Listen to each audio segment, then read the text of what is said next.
Hi students, today we are going to talk about the sectors in Indian economy. This is a very important chapter of economics of grade 10 and you will get an idea how actually the sectors are classified and how they influence the economic system of India. To begin with, we have the classification of sectors of Indian economy. Basically, three broad classifications are given.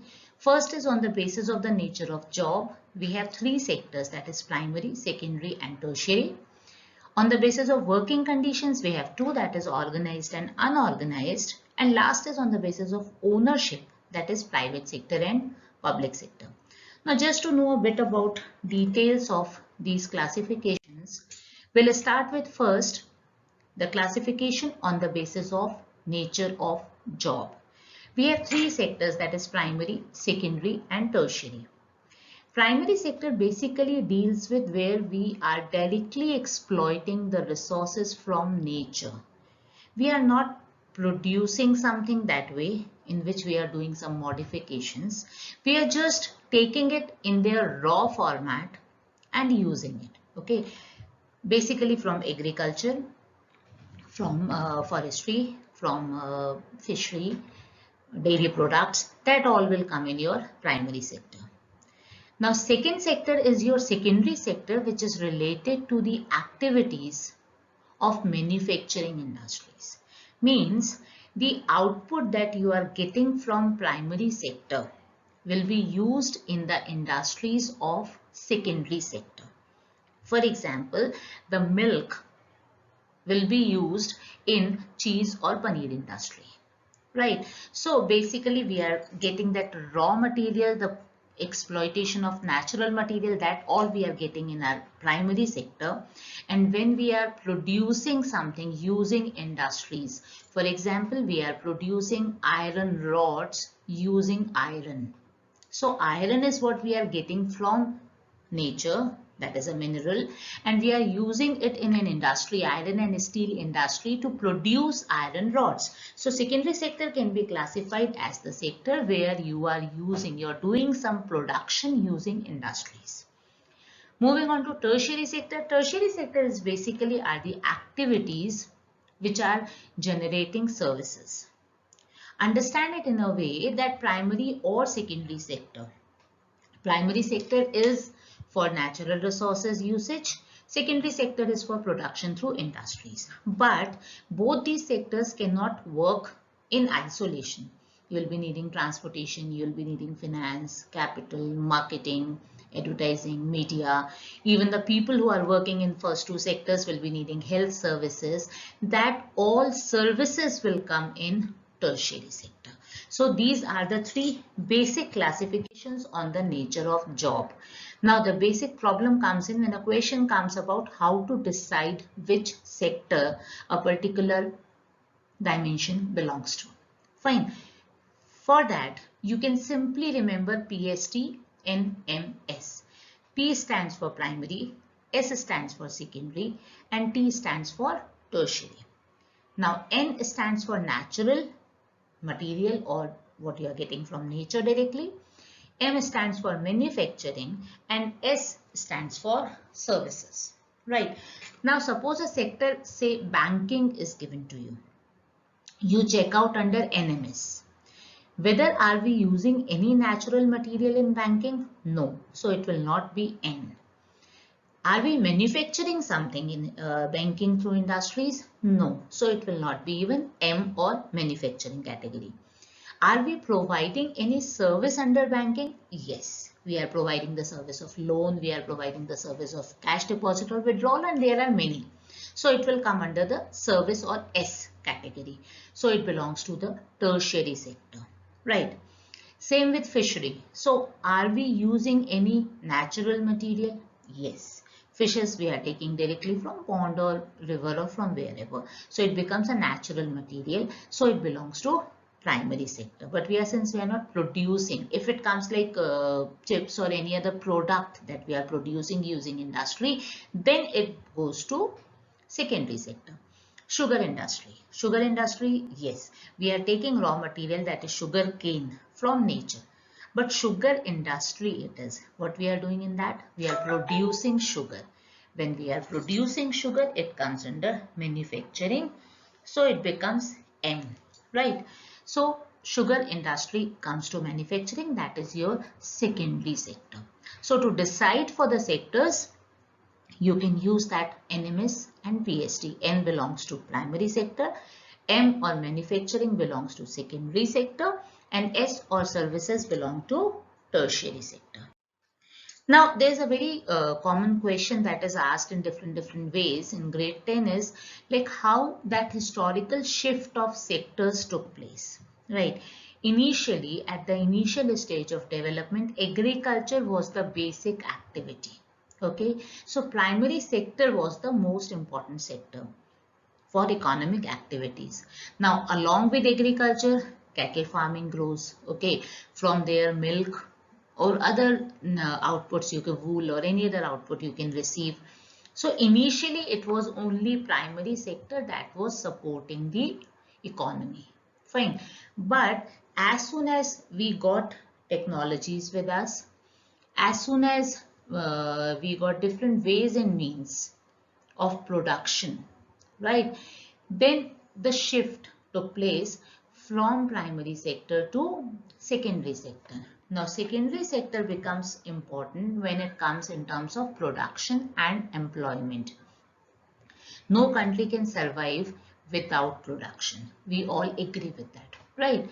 So for production, we need industries, we need factories, and of course, when your agriculture sector is growing, under this also, understand this also, when your agriculture sector is growing, you will be getting extra produce, right? That extra produce will go into secondary sector for different products. For example, the wheat that we are growing, that complete wheat is not being eaten in the way.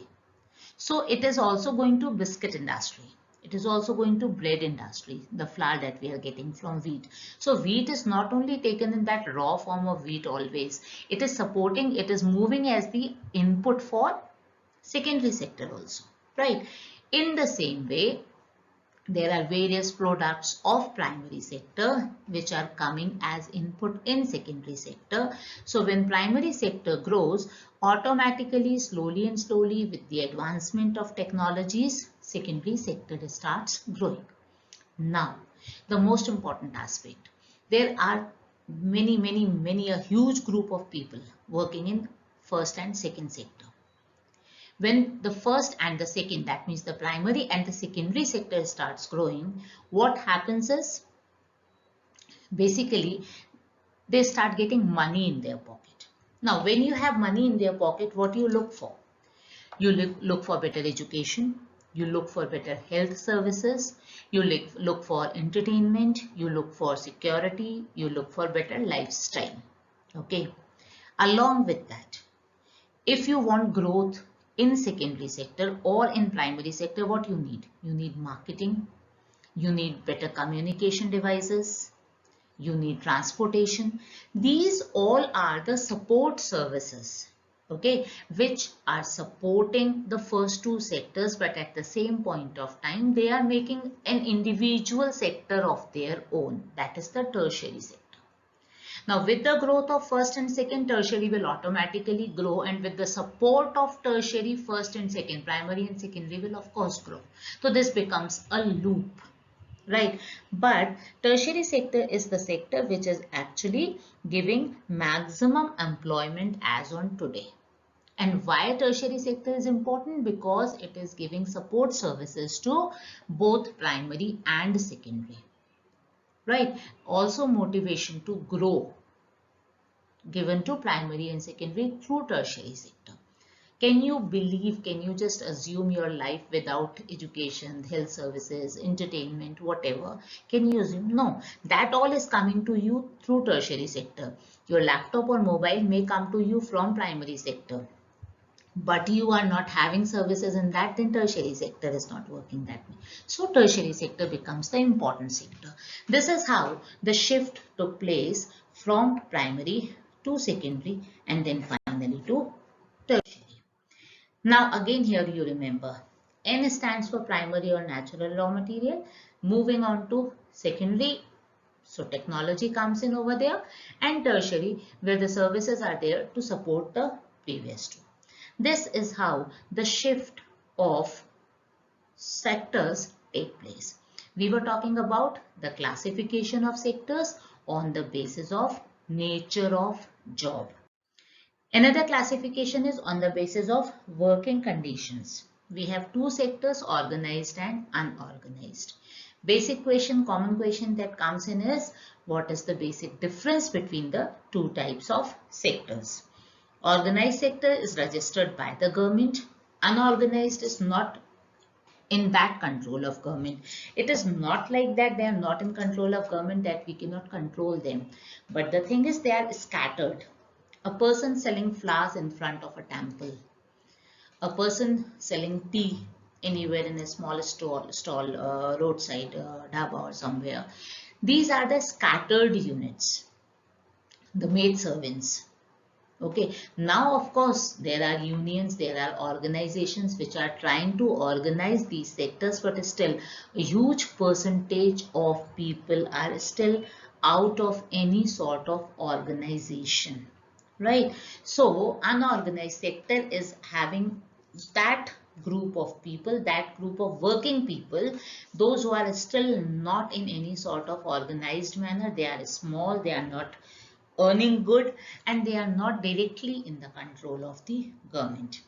Now, organized sector, since they are registered by the government, a set of rules and regulations will be given to them and they have to follow that. Like Factory Act is there, minimum wages that they are supposed to give, it is there. Pollution Control Department will give them the regulations so that they have to follow. But since unorganized sector is not even registered, so rules and regulations are made but not followed, because if I belong to an unorganized sector, I don't even know what regulations I am supposed to follow. So that way the rules and regulations are not followed. In organized sector, workers get benefits like provident fund, like gratuity, like medical allowances. This all is given to them. But in unorganized sector, again the same thing. No provisions for overtime, paid leaves, holidays leaves. If my maid servant is not working well, she is taking a lot of leaves again and again, I can change very easily. As simple as that. If I don't like the vegetable from one person or a greengrocer, I can change it to the other one. So there is no guarantee, no provision for any sort of leaves or sick leaves or holidays or something. They have to work by 24/7. Then also the income depends on luck. Finally, workers enjoy security of employment as working hours are fixed and they are paid for overtimes and extra hours of work in case of organized sector. This all is not present in unorganized sector. Now children, I'll give you a suggestion. If you want to remember these two, the differences, you just remember for one and leave the second one. Automatically the negative part or the opposite part of the first one will come in second one. Means you just remember that for organized sector it is under government control, the rules and regulations are followed, the leave benefits are given, the job security is there and fixed number of working hours are there. This I am talking about the organized sector. Right. Now when it comes to unorganized sector, automatically it will be the opposite to that. Now coming to public sector and private sector. This classification is on the basis of ownership. Fine. Now here you just remember, public sector is owned by the government. Now who makes the government? Public. We only make the government now. So it is easy to relate. Public sector is owned by the government. Now something which is not owned by the government, it is owned either by an individual, means maybe an industry that I can own, or it can be a group of people. But they are of course not the part of the government. So there could be public sector that is owned by the government, and there is a private sector that is owned by an individual or a group. Now here, do not confuse private sector with unorganized sector. Okay, private sector is owned by individual or group, but they are totally registered and regulated by laws.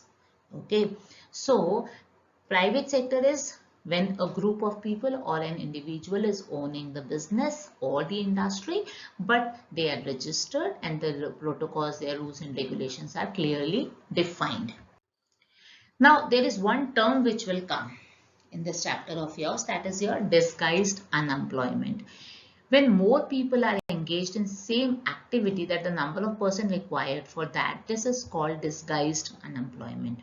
For example, in a field, you need just 5 people or you have 8 because this is a family field. So all 8 people of belonging to that family are working to that field.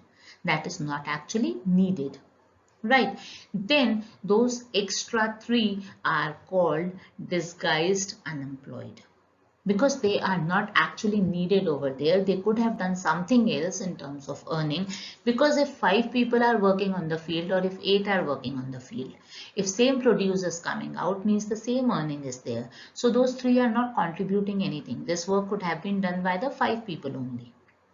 This happens mostly in rural areas, the family farms, or there could be a scene in urban areas with family business as well. For example, there is a shop owned by a family, 2 people are sufficient over there, but the third one is just sitting out there saying that I'm working, but that is actually disguised unemployment because the person is not working or not contributing.